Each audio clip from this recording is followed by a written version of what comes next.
કહેવામાં આવે છે કે કૈલાસ પર્વત અને તેની આસપાસ માત્ર પુણ્યાત્માઓ જ રહી શકે છે. તે કારણ છે કે અહીંયાના વાતાવરણમાં માત્ર આધ્યાત્મિક લોકો જ રહી શકે છે.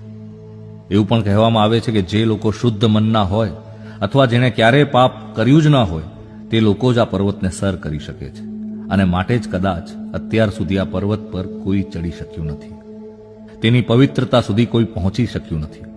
તે સિવાય એવું પણ કહેવામાં આવે છે કે આ સ્થળ ઉપર યતિ માનવ રહે છે. ઘણા વૈજ્ઞાનિકો તેને નિએન્ડરથલ માનવ માને છે, તો કેટલાક લોકોનું એવું માનવું છે કે ત્યાં એલિયન રહે છે જે કોઈને પણ ઉપર સુધી આવવા નથી દેતા.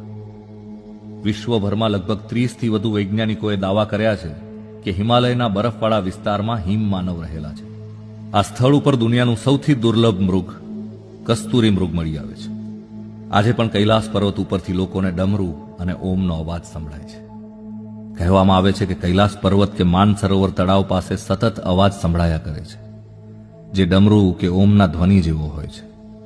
આમ તો વૈજ્ઞાનિકોનું માનવું છે કે આ અવાજ બરફ ઓગળવાને કારણે આવે છે. ઘણી વખત કૈલાસ પર્વત ઉપરથી 7 પ્રકારની લાઇટ પણ નીકળે છે, જે આકાશમાં ચમકતી જોવા મળે છે. આ લાઇટ વિશે વૈજ્ઞાનિકોનું કહેવું છે કે કોઈ ચુંબકીય બળને કારણે આ લાઇટો નીકળે છે.